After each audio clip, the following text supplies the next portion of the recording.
paying attention? Do you see that beautiful mystical creature? Yeah, it's incredibly rare and incredibly dangerous. But we need to tame it. So if you want to tame it, all you need to do is scratch its butt. Yeah, if you scratch its butt, it's gonna be yours. And we really, really need it if our family is supposed to survive. And we QuitALots hold together, right? We are family. Son, come on. Tame it. It's your turn.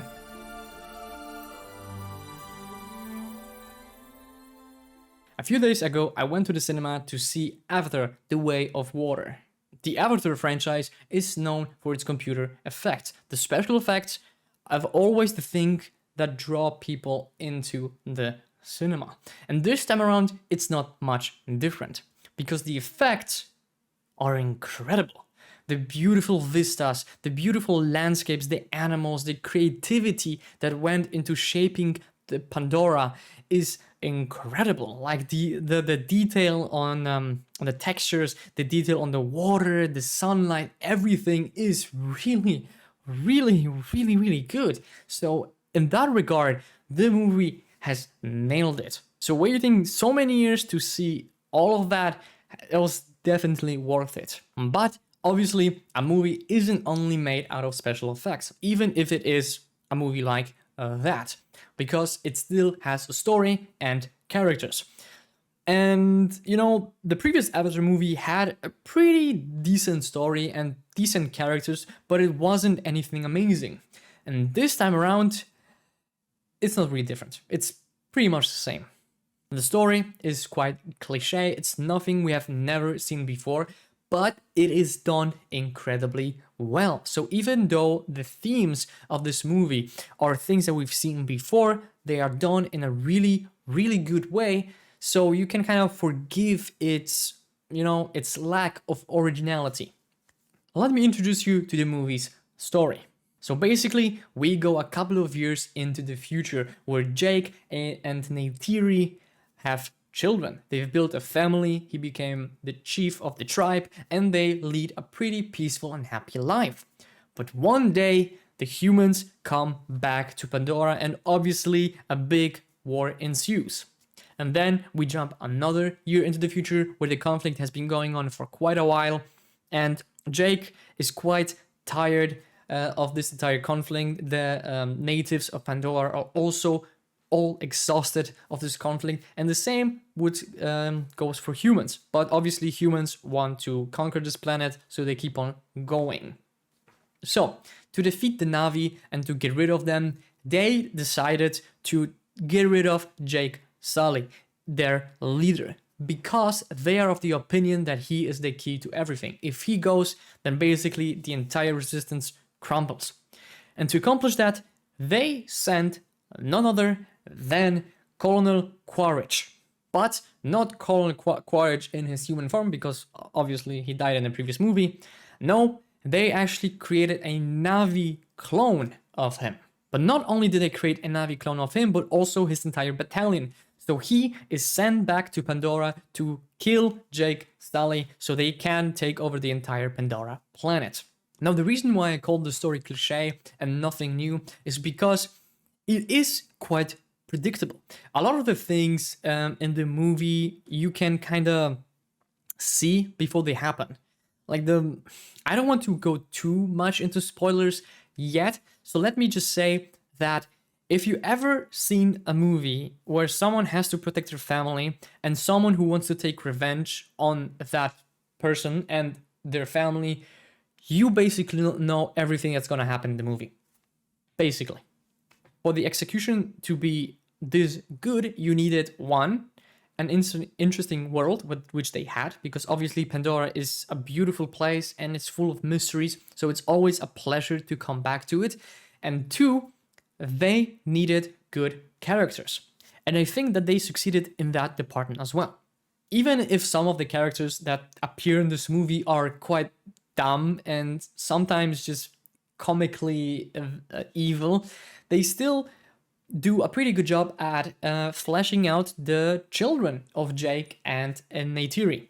And this movie the children are clearly the main characters. They are the ones who develop the most throughout the movie. They are the ones who get, in my opinion, the best scenes and the best dialogue in the movie, and they are just full of emotions, and feelings that the audience can relate to. So they have been incredibly fleshed out. But on the other hand, the characters from the previous movie, they have been kind of shallowed out. They're not as fleshed out as they were in the past movie. And yes, I am aware that they had their time in the previous movie, to develop the characters, so we already know them. But I still feel like they made those characters a lot less interesting.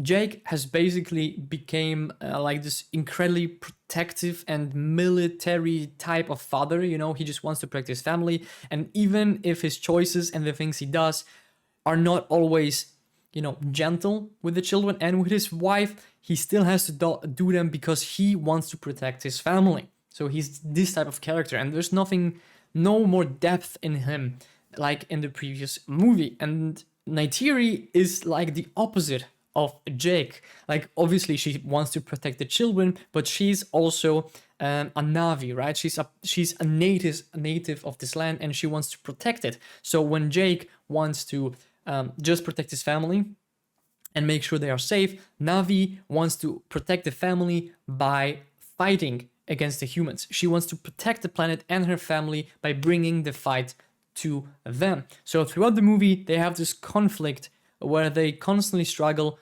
between protecting the planet and their tribe and their family. So they just clash hats throughout the entirety of the movie, up until the end, obviously. Now, the reason why I said the children are the main characters is because the movie puts a big emphasis on discovering more of Pandora, and there's no better character to do that than children. They haven't seen anything besides their own home, so going somewhere else and learning to live in that environment will always be more relatable through children, and it will be easier for the audience to kind of believe and feel what they feel, like this feeling of wonder and discovery, because that's what the children and we have in common while during the runtime of this movie. However, one of the returning characters from the previous movie that I think actually got treated better than in the previous movie is Colonel Quaritch. I think that out of Jake and Neytiri, he is the only character who actually got to grow in the movie and get a little bit more of character and personality to his character. Since I do really believe that the two main characters from the previous movie don't really get to shine in this, and they make some really dumb and stupid decisions. Even though they're trying to protect their family, they're doing some really, really silly things, which in my opinion are putting their family in danger. But that's just my personal opinion. Despite all the praise I've given so far, the movie is not perfect.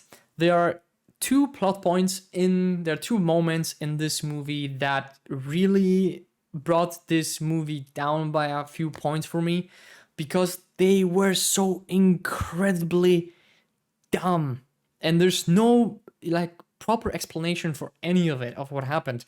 So if not for those two moments, I think I would have rated the story and the movie a lot higher. But because of those moments, I really just can't. You do have to consider the fact the movie is 3 hours long, which is an incredibly long time. So you have to be able to create a movie which will be able to capture your attention for those 3 hours. And for the most part, they did that.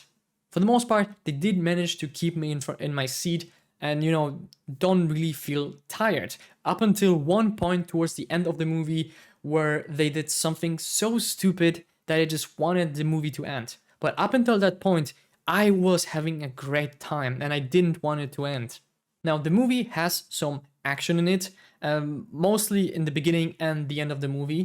But in the middle, it has my favorite parts of the entire movie, which is discovering the new part of Pandora that we haven't seen before. Because in the movie, in case you don't know, and in case it might be a spoiler or not, but they basically flee to another tribe and they have to learn that tribe's, way of living and the animals they have there and just basically all of that. And those are definitely my favorite parts of the movie. Seeing how the children and, Jake and Neytiri learn how to live in that environment. These are definitely the most beautiful parts of the movie as well. There are so many beautiful scenes of water and trees and the sand and the beaches. It's so beautiful. Like, they did an amazing job at creating this stunningly looking environment. They did so well in that department. However, the CGI is not quite perfect, because there are moments in the movie where some of the models, some of the specifically humans in those exoskeletons, look kinda goofy. Like, they don't look real at all, and you can tell they are incredibly smudged. So the CGI isn't great all the time, but for the most part, it is. Now, this movie has some moments where it is less like a movie, but more like a cutscene from a video game because of the way it's shot. There are moments where the camera zooms in on some things and moments in a very video gamey fashion. So, it just kind of pulls you away from the experience for a second. It's just very jarring how they shoot it. And some of the action scenes in particular have like a really video gaming style to it. It's kind of hard to explain without showing you guys what I mean, but it feels like a video game from time to time. And another weird part that I've noticed throughout the movie is the sudden and weird drop in frames. I don't know if it was just the movie version in my cinema or if it's just like that in general, but sometimes the movie is in like 60 FPS. It's incredibly smooth. Everyone moves super quickly. The movement is crisp. And then in other moments, in other scenes, it just drops to like 30 FPS. It's just a lot more choppy and it's not as smooth. And it just keeps on bouncing between those two, between scenes, which is incredibly jarring. And at times, it kind of pulled me out of the immersion, right, that I had throughout most of the movie. So that was really strange. I don't know what that was about. I don't know if it was because their technology wasn't good enough or if it's because of the version that I've seen in my cinema, but it was just really, really, really strange. And I just can't quite explain why it was the reason for that, because the thing is, because I would understand if that happened in more intense, like, scenes of a lot of things happening in the background, people like walking, fighting, explosion, everything. But a lot of the scenes where they were fighting were in 60 FPS, but some of the scenes where not much was happening, it was in 30. I don't quite understand why, but it is something that was definitely quite jarring, and I think it might ruin, maybe not ruin, but it definitely diminishes the experience by just a little bit. In conclusion, the movie has incredible visuals that are definitely worth seeing, but if you go into the cinema expecting an amazing story, then, you will be disappointed. Because the story is quite basic, it is quite predictable, and it's not deep in any shape or form. So go to see this movie purely for the visuals. I wouldn't recommend watching this for the story. If you don't care about the visuals, you only care about the story, I don't think that you're gonna enjoy this movie as much as you could. It has some dumb moments that are quite detrimental. There are two moments that are actually quite important and, in my opinion, quite detrimental, that make the story seem a lot less fun. The story just becomes kind of jumbled, but I'm gonna talk about it in the spoiler section of the video. But overall, I definitely recommend seeing this movie despite the things that I said, because it's still a really, really good movie. I would give it, I think I would give it a 7.5, because, you know, the visuals were so incredible, the characters were fun, but the story was kind of bland, was not that great, and yeah, there were two moments that kind of ruined a little bit of the story for me personally. But yeah, that has been the spoiler-free review. And if you want to, if you've seen the movie or if you don't care about the spoilers, then you can watch the rest of the video. Otherwise, thank you that you watched the video so far. Let me know down below in the comments what you thought about it. What you feel about the movie, what's your impressions, and if you know, what's your opinion basically on the movie. And yeah, see you in the spoiler section.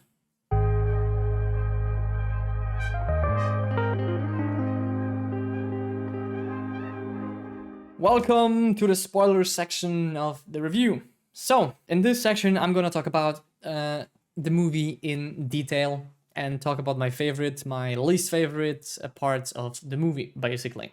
Yeah. Where do we begin? We should begin with Colonel Quaritch and his entire, you know, purpose on Pandora. He has been brought back as Na'vi to hunt Jake Sully, you know, because he's the leader of the Forest Na'vi. So obviously, if you get rid of the leader, then the resistance will be a lot weaker. It makes perfect sense, you know. So far, I was really with the story. I was like, yeah, makes perfect sense. It's completely fine, right? But from the moment he was introduced back into the movie, it was quite obvious to me that Jake is gonna prioritize his family and he's gonna run away. So that's the first obvious part, or like the cliche part of the movie. Someone is being hunted, someone is the leader, someone's being hunted, so they run away to protect the closest people to him. So that was quite predictable. That was not surprising at all that Jake would actually decide to run away. Despite his wife's protest, they run away to a different tribe, you know, the water tribe that we see in the movie. And that was all fine and good, you know. He appointed a new leader, they packed their things, and they left because they wanted to protect both their family and their tribe.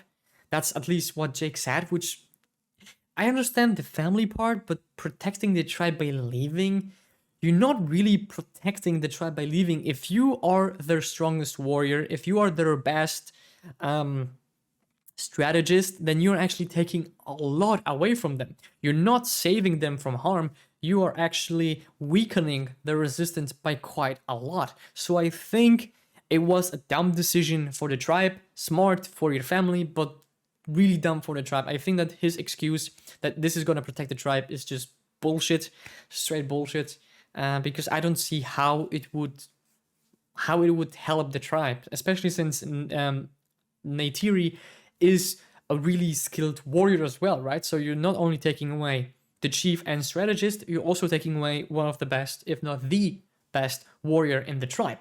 So yeah, they left the tribe, all good and well. Now, Colonel Quaritch's mission is to kill Jake because he is the leader of the tribe, because he's the head, so they want to weaken the tribe, right? That makes sense. But the moment Jake leaves, Quaritch doesn't give a fuck about it. Like, he doesn't care that his mission is to weaken the tribe. He just straight up wants to kill, Jake. That's it. He just wants to kill Jake. So even though his new target should be the new chief of the tribe, he still goes for Jake. And I understand he wants revenge. That in itself is understandable. But there's no scene in the movie whatsoever that anyone is resisting his decision, right? None of the higher ups, none of the generals on the planet or his companions are saying anything against it. They're like, okay, so our mission is to weaken the tribe, but instead of doing that, we will go chase Jake across the entire freaking planet just because you want revenge. And no one is against it. No one is opposed. They all are completely fine with it, which for me is just super strange and weird. like it almost seems like the movie forgot why Quaritch was there in the first place. Like, what's the reasoning behind his revival? And so it was really strange that they didn't include anything, like a call from the general, from the higher ups, or any scene where the his companions um, argue against him and what he's doing, because obviously they don't have the same revenge drive as he does, right? So there's no real reason why like, just it's super strange that everyone just goes along with it, you know?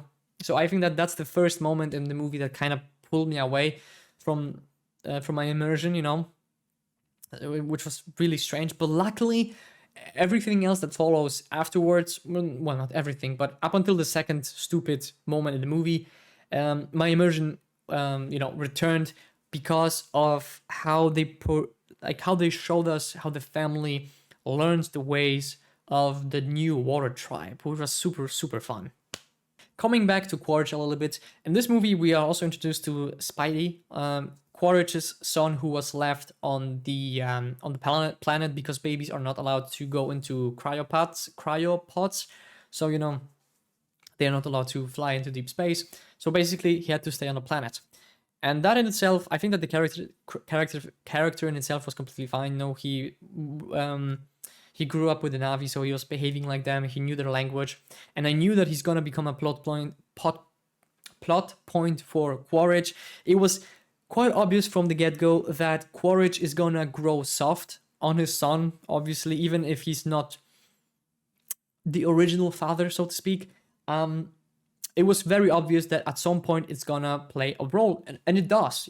There's a point at the end of the movie where Quaritch is really close to killing Jake, to killing Jake and one of his family members, but he is stopped by Neytiri, who holds a knife to Spidey's throat, right? So in that moment, Quaritch could have easily killed Jake or killed one of Jake's children to get a part of his revenge, but he stops because obviously he wants to save Spidey. It was so obvious that that's gonna happen from the moment he got brought back into the movie, which is a shame. He grew soft, even though throughout most of the movie he has been a stone cold killer, just like in the previous movie. So it was something different. It was something new. It was nice that he got more character in this movie, but at the same time, I don't know if he would actually care that much about this child.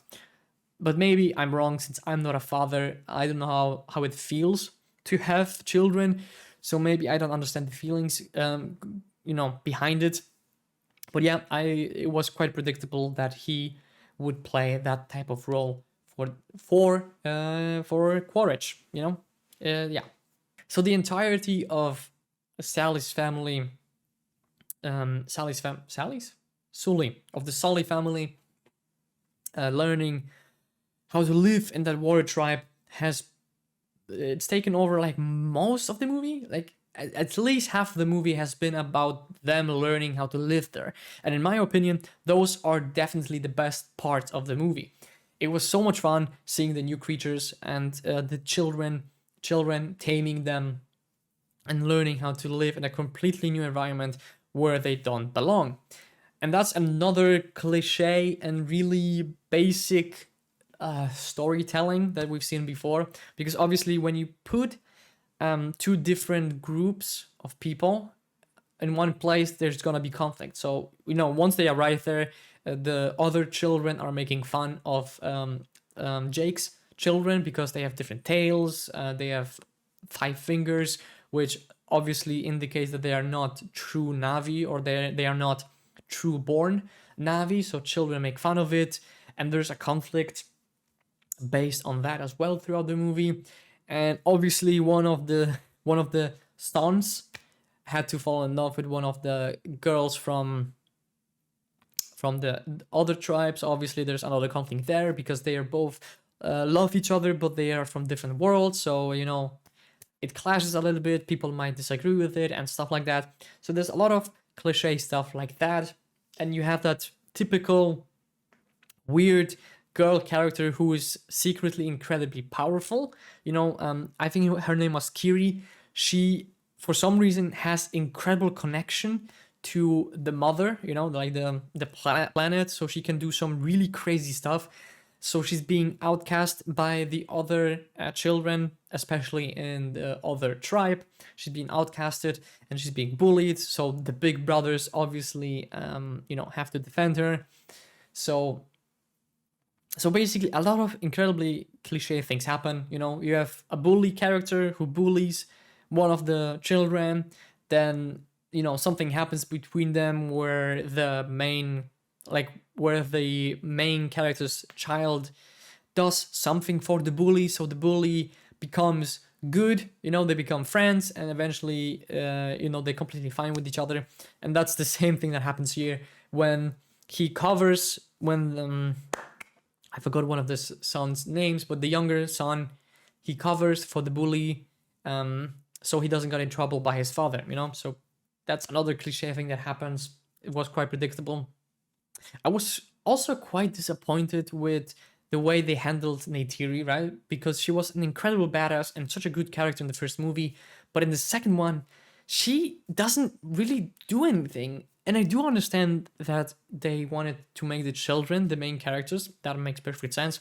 But they didn't have to make Neytiri so obsolete, because she is quite obsolete in this movie. I don't think that she really did much. Obviously she shot some people. She was like a super badass and everything. But she was incredibly simple. All she always wanted to do was to fight the humans. She's incredibly bloodthirsty in this movie, and she disregards her family's safety on multiple occasions because she just wants to kill, which is, I didn't like it. I just didn't like how they handled Neytiri. I think she was a little bit too bloodthirsty, in my personal opinion. Yeah, his name was Pycon. Pycon was an incredibly fun character. All of the scenes he had, especially towards the end, were really, really cool. Especially when he basically got his revenge, right? Tulkun, if you've seen the movie, Tulkun has been not Tulkun. Pycon has been outcasted from his people, from all the Tulkuns, because they thought that he killed other Tulkuns, which was not the case. They were ambushed by some fishers, and his entire tribe has been wiped out, and he has been left alone since. And he's been yearning for revenge. And in this movie, he gets it. He has one incredibly badass scene throughout the final act where he just destroys a bunch of people. He jumps on the ship, he slams them with his tail, he just destroys everyone. It was such a fun scene. It was definitely one of the best scenes in the movie by far. It was just so much fun seeing him destroy everyone. And then he even gets his revenge by cutting off one of the fisher's hand, like the main fisher guy, right? The captain of the ship. He cuts off his hand because the Pycon's fin has also been cut off. So I thought it was really poetic the way they did it. It was so satisfying to see him, destroy everyone and survive this entire encounter.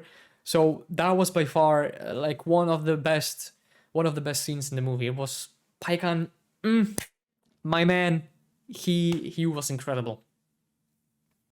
Speaking of the final act, I have to talk about the final act, because that's the point where my immersion got destroyed, and then I got tired of the movie and I wanted it to end, And towards the end, there's obviously gonna be a big conflict where it was quite obvious that Quaritch would kidnap the children, and Jake and the other tribe members would have to save them, right? So it was quite obvious. So the army arrives, everyone is ready to fight. The fight ensues, and we see a couple of scenes where people fight left and right, and then all of a sudden, they disappear. Like, the entire water tribe just disappears from the fight. Like, seriously. I'm not kidding. If you haven't seen the movie, that's literally what happens. They fight, they kill a couple of people, and then they disappear. They don't show any of the water tribe Navi dying or anything like that. They're just gone. And it's not explained what happened to them. It's not explained if they, went back or if they got killed. There's no explanation whatsoever why they disappeared from the fight. So in the end, it's just the Sally family fighting for survival. And the best part is that the Water Tribe chief's daughter has also been captured, and they didn't even retrieve her before the entire tribe disappeared. So even if you would like to argue they went away because they accomplished their goals, so there's no point for them to stick around to save the Sally family, you can't really make the argument because the daughter of the chief has still not been rescued. So she's still there, and the tribe just poof, gone. And now comes the best part of it all. At the end of the movie, we see the tribe back at the village. They apparently went back to the village even though the fight has not been over. And I'm so furious about the scene because the scene is just so stupid. It broke my immersion and it destroyed, like, the movie was really good up until that point. But because of this movie, because of this scene, because of that one thing, I think the movie is worse than it actually should have been. It's just so stupid. And I don't know, I want some sort of explanation. I haven't Googled it yet. Maybe there is some explanation from James Cameron. I don't know. But it was so stupid. It was so stupid. So incredibly stupid. Maybe they didn't have the money for it to animate so many people at the same time. I have no idea. It was so strange. It was so weird, I can't believe they actually done that. Oh man. It was so ridiculous. Yeah. But yeah, those were the moments I really wanted to talk about with you guys. Let me know down in the comments below what you thought. Do you also agree with me that the movie was predictable in many ways? That everything that happened was foreseeable? And do you agree with me that the scene where everyone disappeared was stupid as hell? It was weird. I cannot get over it. Like they could have done anything, like, show a scene where the chief dies and everyone retreats, or everyone dies, or just something, there was nothing at all. They just weren't there all of a sudden. That's so ridiculous. But yeah, if you stuck around for the spoiler section of the review, thank you very much that you stuck around for such a long time. And yeah, hopefully you enjoyed it. Let me know what you thought. And like always, like, subscribe, comment, and I will see you in the next video. Goodbye.